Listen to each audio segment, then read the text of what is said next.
আমার মা বোনেরা, আপনাদেরকে বলি সহিহ বুখারী এবং মুসলিমের হাদিস, আল্লাহর নবী সাহাবী সবচাইতে বেশি হাদিস বর্ণনা করছেন হযরত আবু হুরায়রা রাদিয়াল্লাহু তাআলা আনহু। তিনি বর্ণনা করছেন ক্বালা, তিনি বলেন ইয়া ক্বালা রাসূলুন, ইয়া রাসূলুল্লাহ, এক ব্যক্তি রাসূল করিম সাল্লাল্লাহু আলাইহি সাল্লামকে প্রশ্ন করলেন, ইয়া রাসূলুল্লাহি মান আহাক্কু বিহুসনি সাহাবাতি, আমি সবচাইতে আমার নিকট সবচাইতে সদাচরণ পাওয়ার যোগ্যকে আমি কার সাথে সবচাইতে বেশি ভালো ব্যবহার করব, আমি কার সাথে সবচাইতে উত্তম আচরণ করব?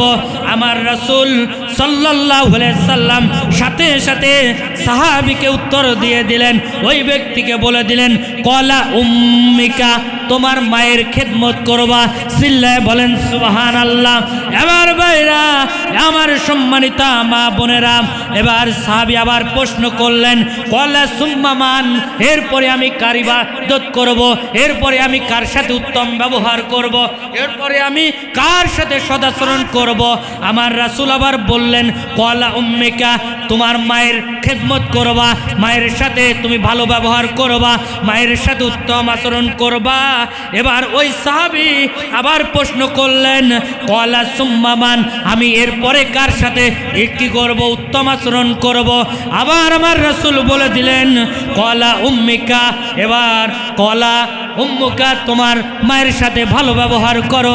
একথা যখন বললেন, এরপরে সাহাবী চতুর্থবার বললেন ইয়া রাসূলুল্লাহ ক্বালা মা সুম্মা মান, এরপরে আমি কার সাথে ভালো ব্যবহার করব, উত্তম আচরণ করব? আমার রাসূল আবার বলে দিলেন, এরপরে বললেন চতুর্থ নাম্বারে ক্বালা আবুকা, এরপরে বললেন তোমার পিতার খেদমত করবা। এখানে আমার রাসূল বলেন তো মাদের অধিকার দিয়েছে কে দেয় নাই? তিনবার বলেছেন যে মায়ের খেদমত করে, মায়ের সাথে উত্তম ব্যবহার করে, ভালো আচরণ করে, ভালো ব্যবহার করে জান্নাত কামাই করা যায়। এজন্য আজকে যারাই মহারাজাই আমার যুবক ভাইরা যারা আছেন তাদেরকে আমি উদ্দেশ্য করে বলবো, মা যতদিন পৃথিবীতে বেঁচে আছে রে, ও আমার যুবক ভাইরা, মা যতদিন পৃথিবীতে বেঁচে আছে মার খেদমত করে আল্লাহর জান্নাত কামাই করতে হবে।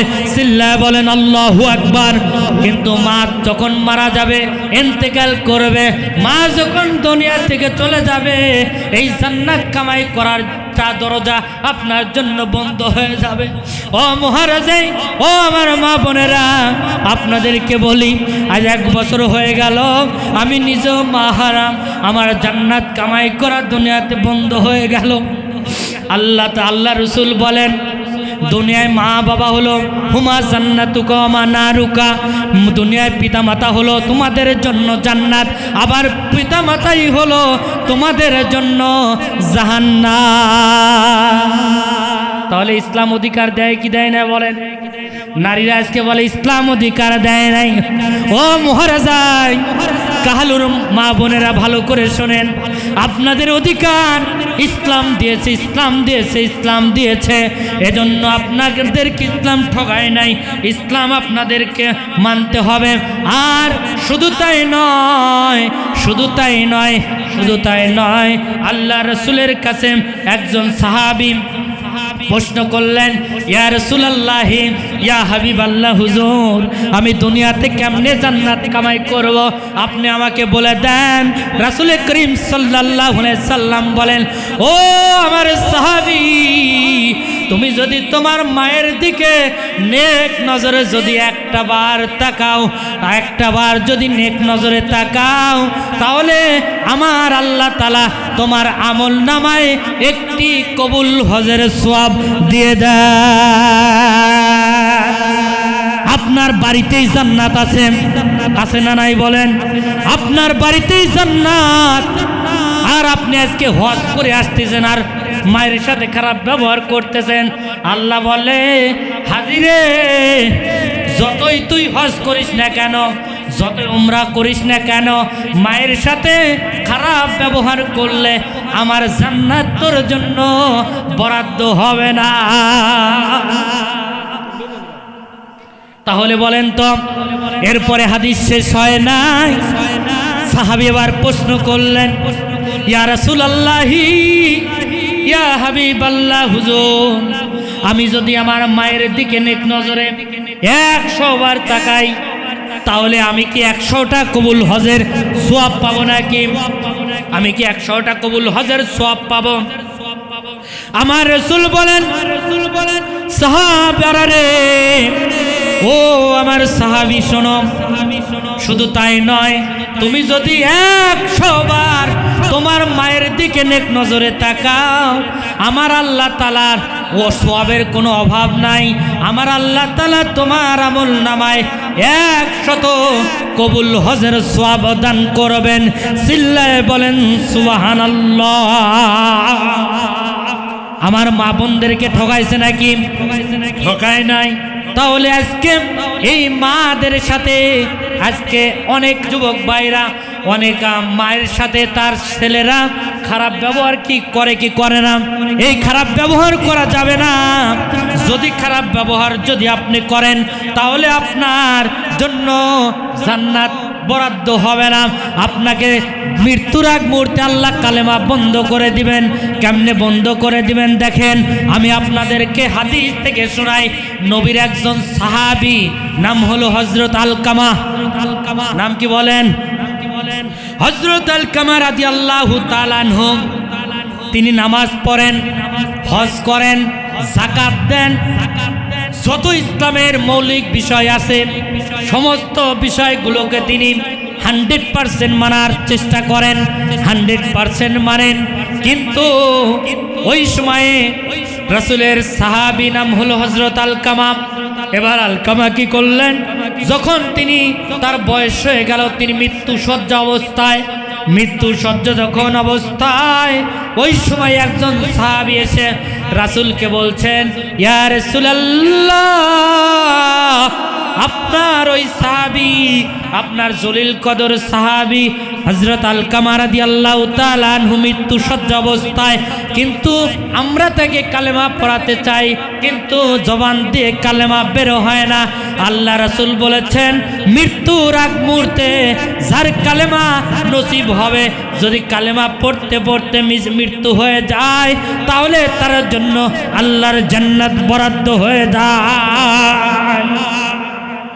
সুবহানাল্লাহ। ও আমার মা বোনেরা, আজকে এই মহারাজাই যুবক ভাইরা শোনো, মায়ের সাথে কেমন ব্যবহার করবা, তোমরা কেমন ব্যবহার করবা।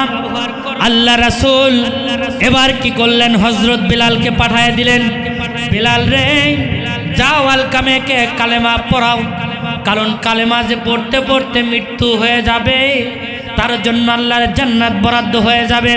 এবার হযরত বিলাল রাদিয়াল্লাহু তাআলা আনহু তিনি দৌড়াইতে দৌড়াইতে আলকামার বাড়িতে চলে গেলেন। আলকামার বাড়িতে গিয়া আলকামাকে যখন কি করেন, কালেমা পড়াইতে চান, কিন্তু আলকামার জবান দিয়ে কালেমা বের হয় না। এবার হযরত বিলাল দৌড়ে রাসূলের কাছে চলে আসলেন, ইয়া রাসূলুল্লাহি, ইয়া রাসূলুল্লাহ, ইয়া হাবিবাল্লাহ, আপনার জলিল কদর সাহাবী আলকামার মুখ দিয়ে তো কালেমা, জবান দিয়ে তো কালেমা বের হয় না। হযরত বিলাল কেন আল্লাহ রাসূল বললেন, বিলাল রে, তাহলে যাও দেখো তো আলকামার পরিবারের বাবা অথবা মা কেউ জীবিত আছে নাকি। খোঁজ খবর নিয়ে জানা গেল হযরত আলকামার একজন বৃদ্ধা মা তিনি জীবিত আছেন।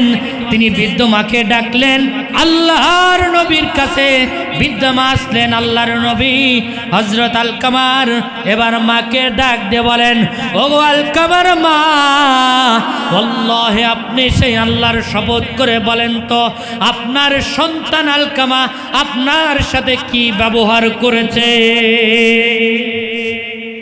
কেমন আচরণ করেন, কেমন ব্যবহার করে আপনার সাথে, কেমন ব্যবহার করেছে।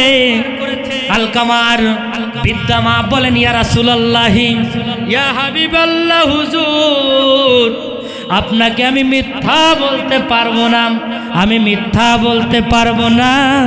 আমার আলকামা হজ করে, নামাজ পড়েছে, নামাজ পড়ে, যাকাত দেয়, দান করে, সদকা করে, এরপরে যত ইসলামের মৌলিক বিষয় আছে সবগুলোকে সে পরিপূর্ণভাবে সে মানে। কিন্তু কথা হলো, আমি যখন আমার এই আলকামাকে বিবাহ করাইলাম, আলকামাকে যখন আমি বিবাহ করাইলাম, বিবাহ করানোর পরে আলকামা আমার সাথে যে ব্যবহারটা করেছে, আলকামা আমার সাথে যে আচরণটা করেছে, আল্লাহে ওই আল্লাহকে সাক্ষী রাখে বলছি ইয়া রাসূলুল্লাহ, আমি আলকামার উপর সন্তুষ্ট হতে পারি না, আলকামার উপর সন্তুষ্ট নাই। আলকামার পরে আমার মন খারাপ, কারণ এই ব্যবহার আমার সহ্য হয় নাই, ভালো লাগে না। আল্লাহ রাসূল সাহাবীদেরকে ডাক দিয়ে বলেন, সাহাবীরা আর দেরি করো না, তাড়াতাড়ি আলকামা কি করো, আলকামাকে কিছু কি করো, খড়ি কাঠ, কিছু খড়ি সংগ্রহ করো। খড়ি সংগ্রহ করে সাহাবীরা বললেন, ইয়া রাসূলুল্লাহ কেন খড়ি সংগ্রহ করব, কারণ কি বলেন? বলছে আলকামা যদি কালেমা বিহীন মারা যায় জাহান্নামের আগুনে পুড়বে। আলকামার এবার কি করলেন, এবার সাহাবীদেরকে কাঠ সংগ্রহ করতে বললেন, কারণ হলো আলকামা যদি দুনিয়া থেকে কি হয়ে যায়, বিদায় হয়ে গেলে জাহান্নামের আগুনে যাবে, বরং তার চাইতে দুনিয়ায় তাকে পুরায় দেই, পুরায় দিলে সে ও যা দুনিয়া থেকে জাহান্নামের শাস্তি ভোগ করুক। এবার আল্লাহ রাসূল যখন এই কথা বললেন, ও আমার যুবক ভাইরা, মারা তোমাদেরকে সন্তানকে অর্থাৎ মারা যে কত আদর করে, হাজার হলেও তো আমি তাকে গর্ভে ধারণ করেছি, সে আমার সন্তান, আপনি তাকে পোড়াবেন না। আমি আলকামা আমার সাথে যে অপরাধ করেছিল, আমার সাথে যে খারাপ আচরণ করেছিল, আমি আপনাকে সাক্ষী রেখে বলে দিচ্ছি, আলকামাকে আমি মা হয়ে মাফ করে দিলাম। বলেন না সুবহানাল্লাহ। আল্লাহর রাসূল বিলালকে বলে, বিলাল রে আর দেরি করো না, দৌড়াও, এবার আলকামাকে কালেমা পড়াও। এবার বিলাল দৌড়াইলেন, দৌড়াইতে দৌড়াইতে আলকামার বাড়িতে চলে গেলেন। আলকামাকে গিয়ে এবার যখন কালেমা পড়াচ্ছে, আলকামার জবান থেকে এবার আপনি বের হয়ে যাচ্ছে কালেমা লা ইলাহা ইল্লাল্লাহু মুহাম্মাদুর রাসূলুল্লাহ সাল্লাল্লাহু আলাইহি সাল্লাম।